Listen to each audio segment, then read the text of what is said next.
During these first weeks of the Loyola School's academic year, we gather together today to beg the Lord to send the Holy Spirit upon our Ateneo community.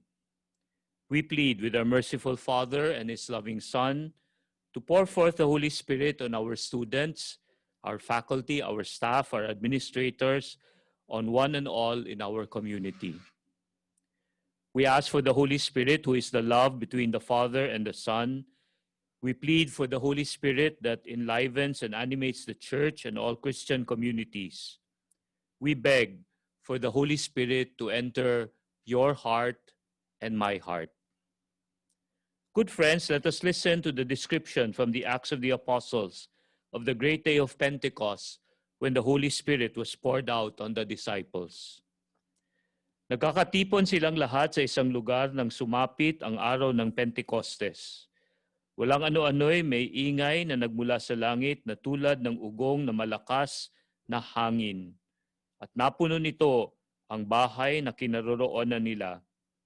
May nakita silang parang mga dilang apoy na dumapo sa bawat isa sa kanila at silang lahat ay napuspos ng Espiritu Santo at nagsimulang magsalita ng iba't ibang wika ayon sa ipinagkaloob sa kanila ng Espiritu. Hangin at apoy. Those familiar signs and symbols, the great symbols of the Holy Spirit, wind and fire. Hangin, wind. You don't know where it comes from, you don't know where it is going. There is something quite unpredictable about the wind. So it is with the Holy Spirit. Dear friends, we can't control the Holy Spirit as though we have corralled her and made her our possession. There is something elusive, unpredictable, wonderfully so about the Holy Spirit. When you hand over your life to God's Holy Spirit, you are not in control. And that is good news. The gospel says, the Spirit blows where she wills. The Spirit blows of her own accord. And when you hand over your life to the Holy Spirit, you are saying, my life is not about me. I am now under the aegis of, in the control of a power that I cannot manipulate. What else about wind? It is powerful. Wind is powerful. During storms, we have seen wind knock over large mansions and mighty trucks. We've been on many airplanes that are lifted up, these huge, heavy machines lifted up by the wind. What is bearing up these huge machines? Well, it's essentially air. It's wind that lifts up jumbo jets. We've seen typhoon winds which have devastated entire villages and cities. Wind is powerful. So it is with the Holy Spirit. When you let the Holy Spirit in your life, it will do something powerful in you. It will change you. It will uproot things in you. When I think of the power of the Holy Spirit, I think of St. John Paul II. On June 2, 1979, Pope John Paul II came to Victory Square in the heart of Warsaw, Poland, and celebrated Mass in the presence of hundreds of thousands of people and the entire Polish communist government. During his homily, the Pope spoke of God, of freedom, and of human rights, all topics frowned upon by the communist regime. When the Pope preached, the people began to chant, "We want God. We want God. We want God," and did not stop chanting for an astonishing 15 minutes. It is said that during this demonstration of the people's will, John Paul turned toward the Polish government officials and gestured as if to say, "Do you hear?" Many perceptive political commentators saw that communism, at least in Poland, was from that moment moribund. In point of fact, the government did fall, and a few years later, the entire Soviet Communist Empire disintegrated with barely a shot fired. Pope John Paul II, speaking the words of the gospel, speaking God's truth, unleashing the power of the Holy Spirit. And you know what it did? It toppled the martial law government in Poland. It toppled the governments in the Eastern Bloc, and in time, it toppled the mighty Soviet Union. The Holy Spirit is wind. The Holy Spirit is power. It can knock over the strongest things. It can lift the heaviest things if we but let it into our lives. The other great symbol, tongues as of fire, parang mga dilang apoy, fire. We know how devastating fire can be. Fire can destroy houses, neighborhoods, whole cities. Fire can destroy buildings, can kill people. Fire is destructive. But fire can also cleanse. Fire can clear out the old pieces, allowing modern, better neighborhoods to be born. That is why the bird associated with fire is the phoenix, because it is the bird which rises out of its own ashes. So the Holy Spirit is like a cleansing fire. When you let the Holy Spirit in your life, He will burn things away in you. My sisters and brothers, I have found this over and over again. When people find themselves attracted to the life of faith, they enter into prayer, they participate in the liturgy, they give themselves to God. And then they find things have to change in my life.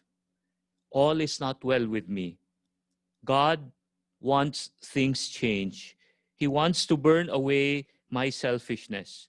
He wants to burn away my self-absorption. He wants to burn away my pride, my envy, my anger, and my resentments. All this have to burn away. That is what the Holy Spirit does in you when you allow Him into your life. But there's more to the symbol of fire. Fire is also illuminating. Nagbibigay liwanag ang apoy. Especially for biblical times, before electricity, fire was light. Fire was illumination. It is how you see or read at night. It lit up pathways. So when the Holy Spirit dwells in you, you receive the light of wisdom. Our books contain dead words, random numbers, inscrutable diagrams, unless and until the Holy Spirit lights up your mind. And then what you study comes to life. And what you study starts to make sense. It commences to become meaningful and relevant. Through the Holy Spirit, we begin to grow in wisdom. It's that cleansing fire, it's that illuminating light. But mind you, it's not just fire. Tongues as of fire. Tongues, speech. The first thing the disciples do upon receiving the Holy Spirit, they begin to talk. Yet, yes, first among themselves, and their talk is fiery, not meaningless mumblings. The disciples proclaim that Jesus is Lord. They proclaim boldly the things of God. The Holy Spirit, good friends, lights your tongue on fire. That's what she does. And now you want to talk about Jesus. More to it, they just don't talk among themselves. They go out on one of the busiest days of the year in Jerusalem when it is filled with pilgrims and tourists and hangers-on from all over the world. They go out and in public they proclaim the Lordship of Jesus risen from the dead. The Holy Spirit sends you to public proclamation of Jesus, Lord and risen from the dead. Your tongue will catch fire when you allow the Holy Spirit in your life. And you will proclaim Jesus, not only with your words, but also with the witness of your life, especially your deeds of service for the least of our sisters and brothers, especially your deeds of caring for creation, our common home. After the resurrection, the disciples saw the risen Lord. They were filled with that enthusiasm and that truth. But they were not ready for their mission until Pentecost. Until the church was equipped with the Holy Spirit, only then was it ready for mission. When that wind and that flame came into their lives, Now they were ready to proclaim.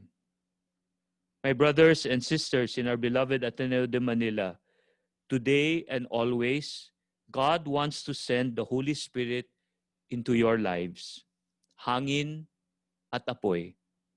You are invited to let the wind and the flame of the Holy Spirit in your life. You are invited to let the cleansing fire of the Spirit burn away your selfishness and pride. You are invited to let the Holy Spirit light your way. You are invited to let the light of the Spirit illumine your studies and let the Holy Spirit gift you with wisdom. You are invited to let the wind of the Holy Spirit empower you so you will proclaim the good news of Jesus with your words and deeds and the witness of your life. You are invited to hand over your life to the Holy Spirit so she can blow and lead you where she wills. And you can be sure the Spirit will lead you to the unfamiliar, to the frontiers, and to the peripheries. With the wind of the Holy Spirit beneath your wings, you can be certain that your Ateneo experience will be the most exciting and exhilarating journey ever. Veni Sancte Spiritus. Halina Banal na Espiritu. Come, Holy Spirit.